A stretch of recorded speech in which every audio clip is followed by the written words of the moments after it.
Day 8. We're definitely getting there now. Top 30. These are the biggest of the big boys we're getting into now. Crikey, blimey, trousers O'Reilly. Let's get started. Number 30.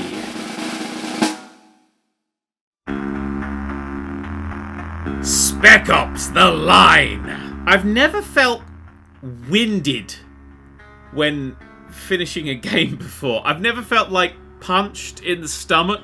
I mean, you've all played this game now. You all know why I'm saying these things, or you've probably had it spoiled if you haven't played it. If you are somehow unspoiled as to why Spec Ops The Line is a fantastic game, just go get it now. Don't read anything. Just go get it. It's one of those games where if you don't read anything, you get more out of it. The less you know, the better it is.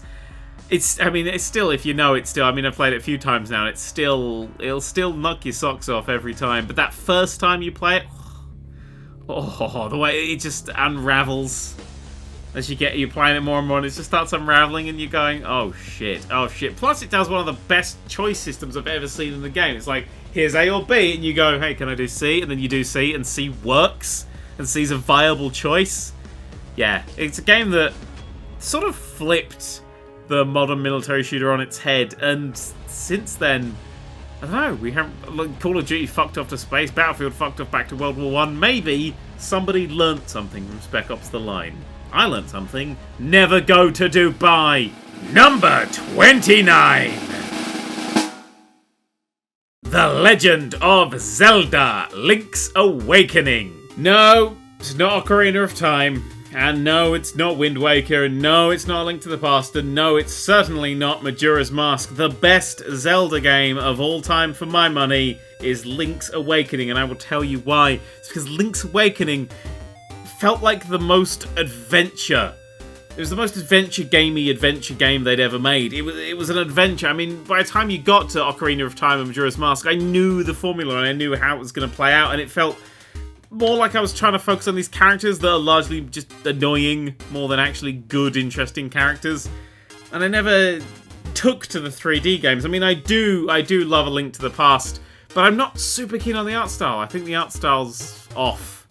It's a little bit too cartoony. It's not quite right, but the art style in Link's Awakening is perfect. I mean, it's on the Game Boy as well, which meant I could take it with me everywhere I went, and I could be like, what?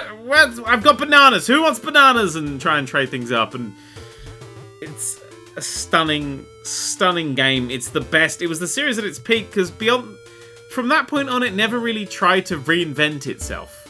It never really tried to go anywhere else, and it's just sort of done the same thing. And I've never really enjoyed a Zelda game really since Link's Awakening. That's a lie. I quite like Hyrule Warriors, but that's a different fucking kettle of fish altogether, to be perfectly honest. Number 28. Red Faction Guerrilla. Don't know what the fuck that was, but yes, Red Faction Guerrilla. It's that game. You know when you were playing through PS2 eras, and you were playing through most of the PS3 eras, and most of the games now, and you fire a rocket at a building, and the building's just like, yeah, you fired a rocket at me. It's got like a black smudge on it. You're like, why did that just do a black smudge? Well, Red Faction Guerrilla was the antidote to that. Because if you fired a rocket at a building, that bit of the building would fuck off, would explode, and those bits would hit bits, and that would all start collapsing, and you literally tore buildings down. I remember the first time I got in a walker in that game and just walked through a building. And the building just vaporized around me because I was just crashing through it. I remember that wave of potential, that wave of, oh shit, how do I do this? I remember having these battles like on buildings that were literally falling apart and feeling that tense of, oh shit, what the fuck, oh my god, and like the panic and the fear. It's almost like Sonic's like drowning counter as a building is shaking and you're like, oh god, it's collapsing, and I've got to keep battling because I don't have cover behind me and stuff like that. It's filled with that. Plus, it's a game that genuinely is about terrorism, and you're the terrorist, and it explores stuff from that side, which is fucking brave of the game to do. But yeah, it's a little sparse and barren, but again, that was basically because of the thing it was working on. The PC port got a massive kick up the arse recently, so if you've never played it, I'd say that the PC is the superior platform to play that on. But it's cracking. If you've literally never, I mean, I did a whole series on it, but if you've never actually smashed a building up with a sledgehammer in that game, I will recommend it, because that is one of those like top gaming experiences. You will remember that forever. I guarantee it. Number 27. Fable 3. Alright, I've said time and time again that Fable 3 is an excellent video game. For this list, I replayed the game in its entirety. The whole goddamn thing. And it has some big fucking problems. It really, truly does. But I think that everything else that it does so vastly outshines those problems. Like, it is the game with the most problems on this entire fucking series. But oh my fucking god, I love Fable 3. One, it's got the best cast in the world ever, with actors, English actors that I absolutely love and adore. People like Mark Heap, Richard Coyle, Jonathan Ross, Jason Manford's in that game. Who else turns up? Simon Pegg's in there at one bit. Stephen Fry. Matt D'Angelo, who goes on to do Hustle later on. John Cleese is obviously in it. Zoe Wanamaker's in it. It's a huge cast of wonderful, brilliant people. The guy who fucking voices Come Dine With Me, the narrator of Come Dine With Me, is a voice in that, if I remember rightly. It's insane. The cast is insane. It's fun. It's a bubbly game. I love the world. I think the world looks gorgeous. It's... God, I don't even know. Like, you can marry anyone, and you can just go and have kids with anyone, and you can move them into your castle when you eventually oust the king, and then you have to be king, and as much as that bit sort of is where the game kind of falls down, I loved being king, and I like making the decisions of being a good king, and then kind of fucking everything up, and I think it's a wonderful thing. That game is a wonderful, wonderful game. Yes, it's problematic on many levels, but, like, as a fan of English comedy, and as not a fan of RPGs, somehow the English comedy thing managed to raise up this game's faults. So, I just like Mark Heap, okay? Number 26. Yu-Gi-Oh! Tag Force 5. I believe this is the last PSP game to grace this list. Yeah, it is. Blimey. This is therefore the best PSP game. Yu-Gi-Oh! Tag Force 5 is how to do a card game adaptation properly. 1, just put all the fucking cards in. 2, don't change the rules or piss around with it or anything like that. 3, make it really fucking just perfect. Like, so perfect. 4, let me open packs of cards.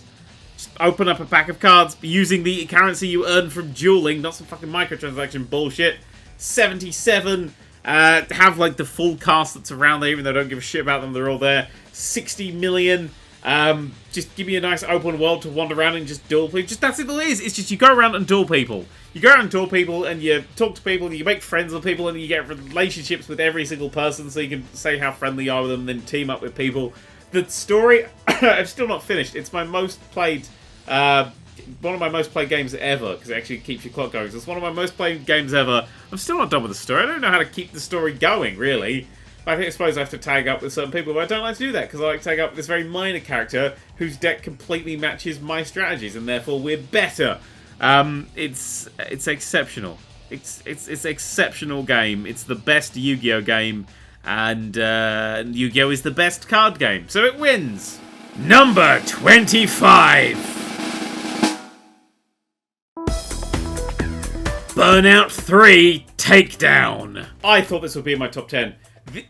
We're getting into such great games now that it just was budged all the way down to 25, but I thought honestly this would be in my top 10. A soundtrack that defined my music tastes for years and still does. The best Burnout gameplay, which is the best arcade racing gameplay, so therefore the best racing gameplay.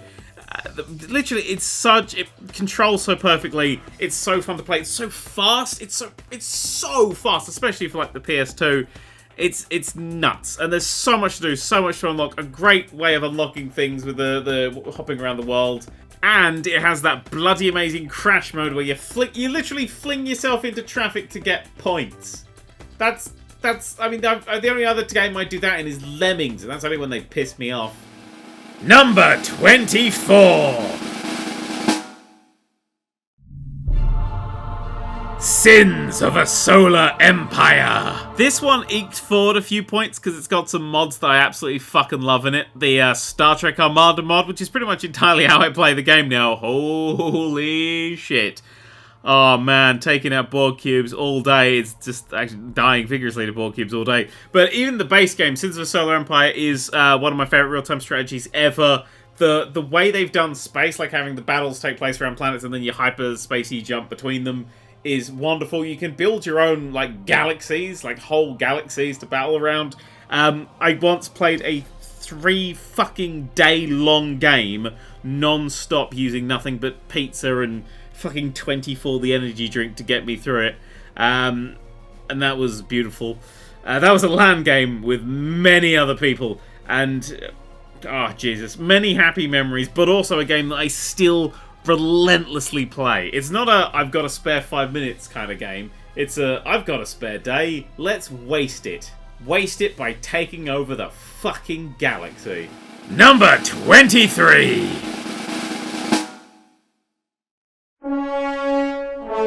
SpiderMan 2.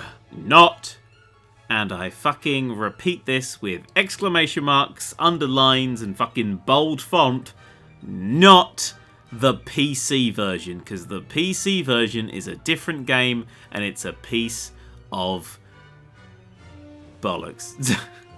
I was trying to think of a word strong enough to describe what a piece of absolute bollocks it is, but it's terrible. Now, I am talking, of course, about the PS2 version, and probably other consoles around that time. Was it on other it was probably on Xbox and GameCube. Oh, gee, GameCube. Christ, we're going back.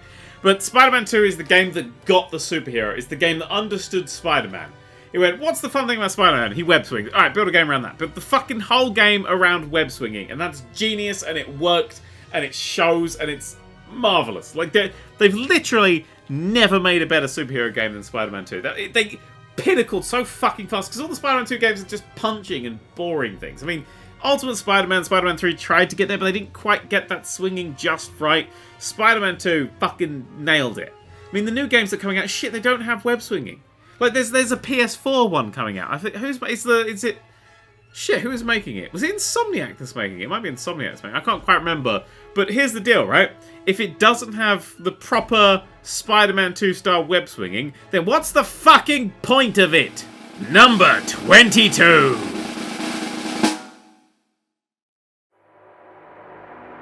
Prison Architect. Prison Architect feels almost like a modern reboot of the games that I love so much. The old business strategy, management games from the late 90s, early 20s. Early 20s? Fucking hell, early 2000s, yes! That's my niche, baby. That's where I roam. That's my thing. And Prison Architect is the redo of it. Prison Architect is deep, it's complex, it's a little messy in places. Graphically, it's got a few bugs and like lighting's not quite right, and there's other things that aren't particularly. Some of the sprites are pretty fucking low quality, but good God, that's a game. That's a game I can just play and keep playing. And with the fact you can sell your prisons and then buy a new one and sell and buy it and learn from that process, as I did in my complete series, and I got better and better and better as it went on. That's insane. The fact you can then escape from your prisons, not implemented great, but it's fun to actually then be thrust into your prison and actually kind of go around that sort of thing. It's kind of like Theme Hospital 2 in a way. That's what it really feels like in my head, and I just absolutely many magical feelings. Number 21.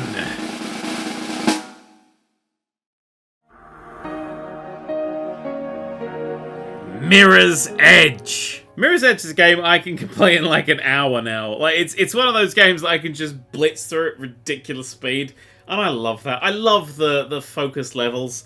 I mean, it's one of those things I got from playing a game, because when I played Mirror's Edge, it was when Mirror's Edge was originally being made, it was going to be an open world game, and then they made it linear, and I was like, oh, I wish they made it open world. And then as I got kind of older and stuff, I was like, oh, I'm glad it's linear, because that's how the game works. And then they made it open world, and it wasn't as good. I should listen.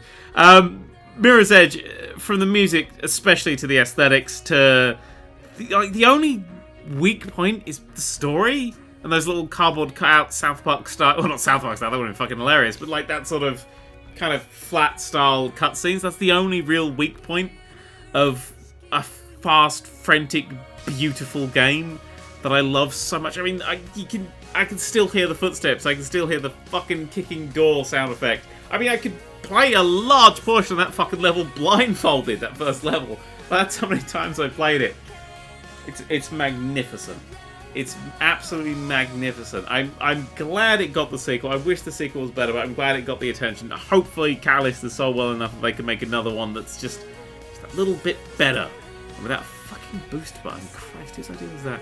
Anyway, that's 30 to 21. Tomorrow, 20 to 11. The biggest boys come out now. Are there any... There's no real surprises. I don't look at the list like, man, that's all... That's what I kind of wanted. I want to make a list where everybody, like, going through it is like, oh, yeah, I agree with all that things. All of those things. Every single one. Especially Fable 3.